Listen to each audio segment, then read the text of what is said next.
আফসোস করবেন, খোদার কসম আফসোস করবেন। কোরআন শরীফে আছে, আমি শুনাই আপনাদেরকে কয়েকটা আয়াত। কোরআন শরীফে আছে, আল্লাহ তাআলা বলেন, ফেরেশতা যখন জাহান্নামের নাফরমান চিৎকার করবে তো ফেরেশতা জিজ্ঞেস করবে, মা সালাকাকুম ফি সাকার। এই যে আল্লাহ বলেন, ফেরেশতা জিজ্ঞাসা করবে, এই বেঈমান, তোরে কে জাহান্নামে ফেললো, কেন জাহান্নামী হলি? তো জাহান্নামী উত্তর দিবে, ক্বালু লাম নাকু মিনাল মুসাল্লিন। জাহান্নামী এক নাম্বার জবাব দিবে, আমি নামাজি ছিলাম না। লাম নাকু মিনাল মুসাল্লিন, আমি নামাজি ছিলাম না। তাইলে সেদিন স্বীকৃতি দিবে কেন জাহান্নামী হলো, নামাজ পড়ে নাই। কুরআনুল কারীমে আল্লাহ বলেন, কাল্লা ইযা বালাগাতিত তারাকি ওয়া কিলা মান রাক। রব্বুল আলামিন বলেন, নাফরমান পাপী মালাকুল মউত আজরাইল যখন জান কবজ করতে আসবে, তখন নাফরমান পাপীর রূহটা আজরাইল এসে কলিজা থেকে রূহটা ধরে একটা টান দিয়া ছিঁড়ে ফেলবে।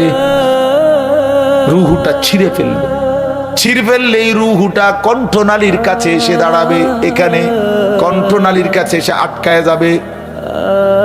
রাসূলুল্লাহ সাল্লাল্লাহু আলাইহি ওয়াসাল্লাম বলেন, আমি আপনাদের একটা জিনিস বুঝাইলে সহজে বুঝবেন।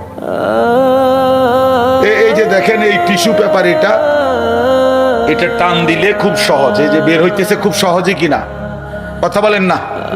আচ্ছা, এটা বাদ দেন। এবার এইখানে দেখেন আর একটা পলিথিন আছে, এই যে এখানে দেখছেন, মানে এটার লগে টাইট হইয়া লাগিয়া রইছে। এইটা যদি কেউ খুলতে চায়, তেমনি টান দিলেই তো বের হয়ে যাবে। কি করতে হবে? এটার টাইন না ছিটতে হবে। এই যে দেখছেন, এরকম টাইনা টাইনা ছিটতে হবে না। খোদার কসম নবীজি বলছে, নাফরমান পাপীর রুহু কণ্ঠনালীর মধ্যে আটকাইয়া থাকবে, এই রুহু বের হতে চাইবে না। মালাকুল মউত আজরাইল খপ করে ধরে টাইনা হেসরাইয়া ছিঁড়া এরপরে বের করে। আল্লাহর কসম। এখন কেন এই নির্মম মৃত্যু হলো, কেন এইভাবে তার রুহু ছিঁড়া বাইর করলো কেন? খোদার কসম আল্লাহ কোরআনে বলছে, কারণ দুইটা। এই নাফরমানের মৃত্যু এমন ভয়ানক হলো কেন? আল্লাহ নিজে বলেন, ফালা সাদ্দাকা ওয়ালা সাল্লা। এই বেঈমান আমি আল্লাহরে বিশ্বাস করে নাই, ওয়ালা সাল্লা, এবং নামাজ আদায় করে নাই। এজন্য দোস্ত, তোমরা যারা নামাজ পড়ো না, মনে রাখো এই বন্ধুর কথা, বেনামাজি তোর কলজার থেকে রুহু ছিঁড়া টাইনা ফেলে দিবে তোর।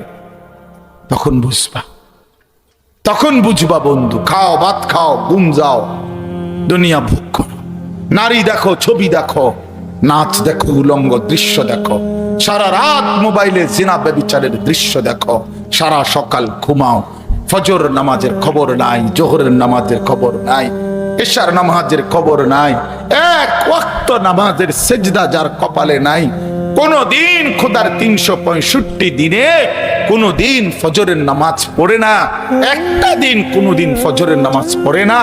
আল্লাহর কসম বন্ধু, আরেকবার আমি জানতে চাই, আমি স্পষ্ট বলতে চাই, 365 দিনে যে কোনদিন ফজরের নামাজ পড়লো না, তুমি মানুষের বাচ্চা কিনা আমার এটা সন্দেহ হয়। বেটা, তুমি মুসলমানের বাচ্চা কিনা, এটা বোঝা উচিত। ইনসাফ করেন।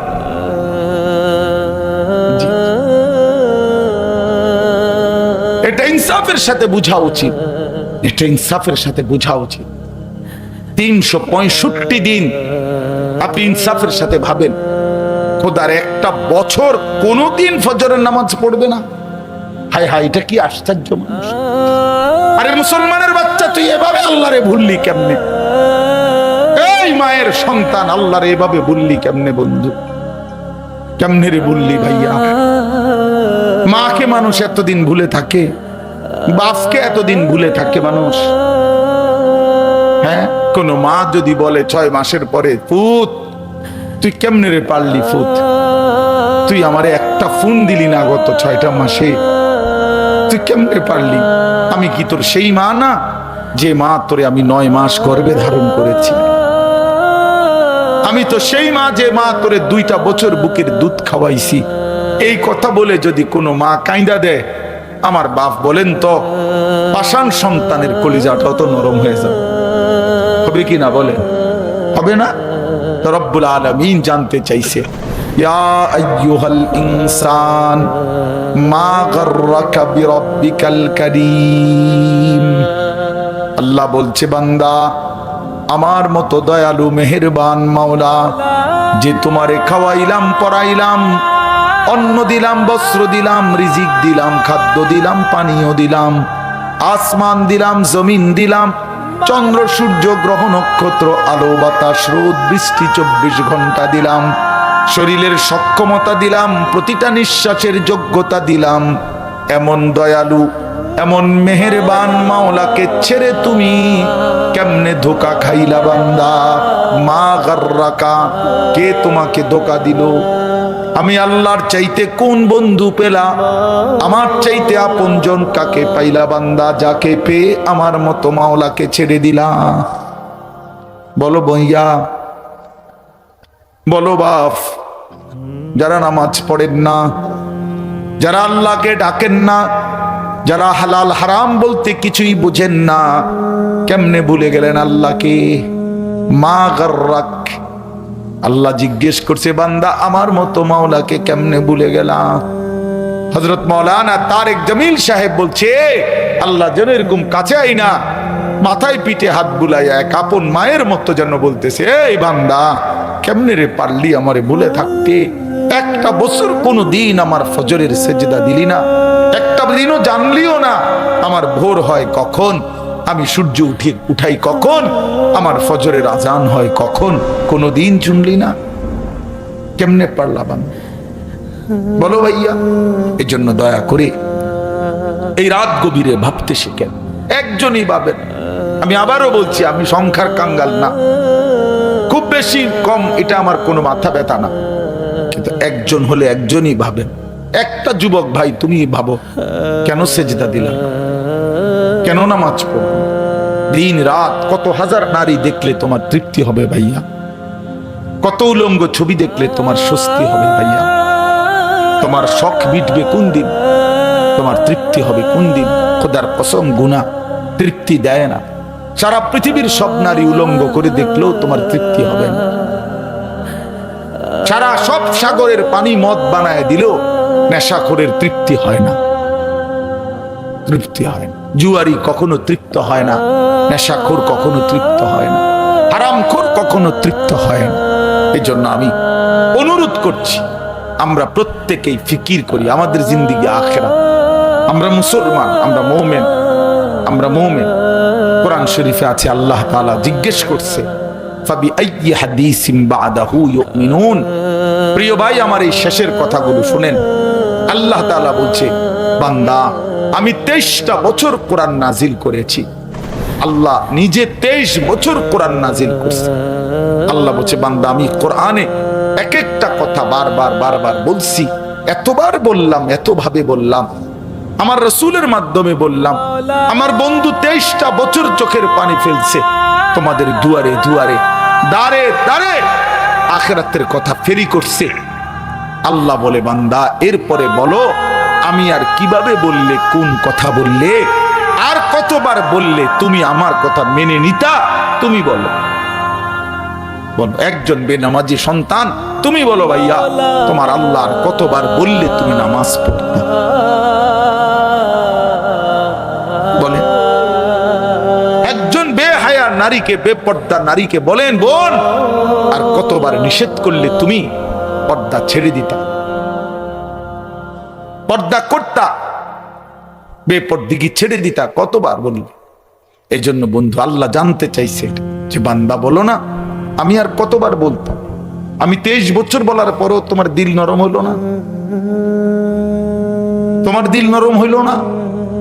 নবী সাল্লাল্লাহু আলাইহি সাল্লাম হাশরের ময়দানে বলবেন, উম্মত আমি 23 বছর কেঁদেছি তোমাদের জন্য, আমি 23 বছর কষ্ট করেছি, তায়েফের রক্তে আমার শরীর রক্তাক্ত হয়ে গেছে, উহুদের দান দান করা শহীদে আমি উহুদের ময়দানে পড়েছিলাম, আমি পেটে ক্ষুধার কষ্টে 2টা পাথর বেঁধেছিলাম। উম্মত, আমি জানতে চাই উম্মত, আমি আর কত কাঁদলে, কত রক্ত ঝরাইলে, কত পেটের ক্ষুধা সইলে, আর কত কষ্ট করলে তোমরা আমারে মানতা, আমার কথা শুনতা, আমাকে অনুসরণ করতা? বলো উম্মত, এটা কি আমল নামা নিয়ে আসছো যেটা দিয়ে আমি সুপারিশ করব? আমি এই আমল নামা কেমনি দেখাবো মালিকের সামনে? নবীজির সামনে আপনি যখন আমল নামা দিবেন, সুপারিশের জন্য বলবেন যে ইয়া রাসূলুল্লাহ, এই যে আনিসুর রহমান আশরাফি আমার নাম, এটা আপনি আমার আমল নামাটা দেখে সুপারিশ করেন। নবীজি সাল্লাল্লাহু আলাইহি সাল্লাম দেখবে পৃষ্ঠার পর পৃষ্ঠা, জিন্দিগির পর জিন্দিগি, বছরের পর বছর, মাসের পর মাস, কোনো নামাজ নাই, রোজা নাই, হালাল হারামের কোনো পার্থক্য নাই, মদ, জুয়া, চুরি, ডাকাতি, জিনা, ব্যভিচার, সুদ, ঘুষ, ওজনে কম দেয়, হারাম উপার্জন করছে, স্ত্রী বেপর্দা, ছেলে বেনামাজি, মেয়ে বেপর্দা, ঘরে রঙিন টেলিভিশন, নাচ গান, মুখে বিড়ি সিগারেট, কথায় কথায় গালি গালাস। আহা, এটা জিন্দিগি? এটা জীবন? আল্লাহর নবী সাল্লাল্লাহু আলাইহি সাল্লাম বলবেন, উম্মত, আমি শ্রেষ্ঠ নবীর শ্রেষ্ঠ উম্মত হিসাবে তুমি আমার এটা কি দিলা? তুমি আমার এত বড় বেইজ্জতি কেমনে করলা? এত বড় অপমান কেমনে করলা? আমি এই আমল নামা নিয়ে মালিকের সামনে কেমনে দেখাবো? বলেন। অতএব বাপ, ফিকির চাই, ইনসাফের সাথে ভাবেন। আল্লাহ বলছে, বান্দা ভেবে দেখো আজকের দুনিয়া থেকে আগামীকালকের আখিরাতের জন্য কি পাঠিয়েছে। নবীজি বলছেন, আল কাইয়িসু মান দানা নাফসাহু ওয়া আমিলা লিমা বাদাল মাউত। বুদ্ধিমান সে যে নিজের হিসাব করে এবং মৃত্যু পরবর্তীর জন্য আমল করে। নবীজি বলছেন, নবীজিকে জিজ্ঞাসা করছে, মান আকিয়াসুন নাস, সবচেয়ে বুদ্ধিমান কে? নবীজি বলছে, আকসারুহুম যিকরান লিল মাউত, যে মৃত্যুকে বেশি বেশি স্মরণ করে, ওয়া আকসারুহুম ইস্তিআদাদান লিল মাউত, যে বেশি বেশি মৃত্যুর জন্য প্রস্তুতি গ্রহণ করে। অতএব মৃত্যু নিশ্চিত, নিশ্চিত, কথা বলেন না? মরণ নিশ্চিত, কবর নিশ্চিত, আখিরাত নিশ্চিত। অতএব প্রিয় বন্ধু, প্রিয় বাপ, কষ্ট করেই বসছেন, কষ্ট করেই আসছেন, কষ্ট করেই ইন্তজাম করছেন। আপনাদের এই ভালোবাসা, আপনাদের এই আশা, আপনাদের এই আন্তরিকতা, এটা যেন কাজে লাগে। আমাদের সামনে মাহে রমজান, এই শেষ কথাটা হলো এটাই। যদি ভাবেন, যদি বোঝেন আসলেই আমার আখিরাত সুন্দর করা দরকার, দেখতে দেখতে আমার হায়াতের লম্বা সময় চলে গেছে দুনিয়া দুনিয়া করতে, গুনার নাফরমানিতে, আমার আখিরাত দরকার, তো ঘুরে দাঁড়ান। আরেকবার ঘুরে দাঁড়াইয়া এবারে রমজানকে সামনে রেখে গুনাহ ছেড়ে দিয়ে আল্লাহর ইবাদত, পুরো একটা মাস রমজান সুন্দর করে আল্লাহর হুকুম পালন করেন। সবগুলো গুনাহ ছেড়ে দেন, চুরি, ডাকাতি, জেনা, ব্যভিচার, মদ, জুয়া, সুদ, ঘুষ, নারী, ছবি,